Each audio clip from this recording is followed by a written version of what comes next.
Il-ġimgħa filgħaxija l-Partit Nazzjonalista konferma 3 kandidati ġodda li se jikkontestaw l-elezzjonijiet tal-Parlament Ewropew li se jsiru fl-24 ta' Mejju li ġej.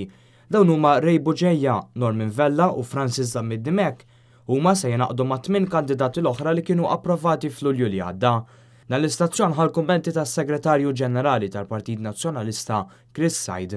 Il-lista ta' 11 kandidat toffri esperjenza, toffri element żagħżugħ, toffri bilanċ ukoll bejn nisa u irġiel, xi ħaġa li jrid jippreżenta il-Partit Nazzjonalista lil poplu Malti Wawċi biex ikollu għażla tajba lil min jivvota l-elezzjonijiet tal-Parlament Ewropew ta' Mejju li ġej. Elezzjonijiet importanti huwa l-ewwel test elettorali għall Partit Nazzjonalista wara it-telf elettorali ta' Marzu li għadda. Li bla dubju ta' xejn il-Partit Nazzjonalista qiegħed jippreżenta il-kandidati tiegħu biex din l-elezzjoni jkun jista' jġib l-aħjar riżultat possibbli. Kellimna wkoll maċ-Chairman tal-Kummissjoni dwar l-għażla tal-kandidati Joe Borg. Bħala kandidati ħassejna li huma kandidati ovvjament tajbin ħafna u naħseb illi għandhom jekk jiġu eletti kull wieħed minnhom jaqta' isem tajjeb ħafna għal Malta fil-Parlament Ewropew. Sa dan it-tant ħadna wkoll l-ewwel reazzjonijiet ta' 3 kandidati ġodda. Rej Buġejja li kien ikkontesta l-kariga ta' kap tal-Partit Nazzjonalista.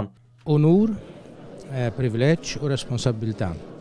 Jiena meta ħriġt tal-kampanja tal-kap għadt li ħriġt nofri servizzi tiegħi għal ġid ta' pajjiżi mal-partit tiegħi. U hekk qed nagħmel ukoll darba jekk il-partit jidirlu li nista' nagħti kontribut lil pajjiżna mal-partit tagħna, allura ħriġt għaliha. Norman Vella, ġurnalist u preżentatur. Saret nibda naħdem f'dan it-tim li nagburi li parti minn dan it-tim biex nirbħu il-fiduċja tal-poplu Malti Wawċi. Dak huwa x-xogħol tagħna u l-ewwel objettiv huwa li nirbħu it-tielet siġġu fil-elezzjoni tal-Parlament Ewropew f'Mejju li ġej.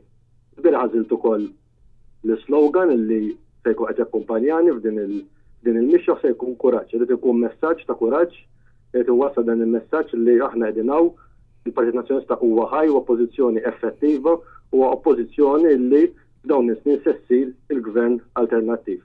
Francis Zammid-Dimek, deputat u li wkoll kien ikkontesta l-elezzjoni għal kap tal-Partit Nazzjonalista. B'lealtà kbira lejn il-partit, b'lealtà kbira lejn pajjiżi, iva nidħol għal din l-isfida. Din hija sfida kbira, hija sfida mhix faċli, għaliex hija sfida wkoll fuq il-livell nazzjonali, però jiena parti l-isfida fil-livell personali nara wkoll bħala sfida importanti ħafna fejn iridu nibdew kampanja biex inwasslu messaġġ politiku importanti.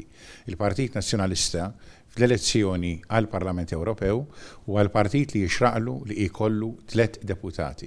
Ma jistax ikun li aħna nibqgħu f'sitwazzjoni fejn ikunu 4 deputati għan-naħa tal-Partit Laburista u 2 deputati għal Partit Nazzjonalista. It-8 kandidati l-oħra li se jikkontestaw l-elezzjonijiet tal-Parlament Ewropew f'isem il-Partit Nazzjonalista huma David Casa, Teris Komodini Kakija, Kevin Kutajjar, Helga Ellul, Stefano Malija, Roberta Mezzola, Kevin Plumpton u Jonathan Shaw.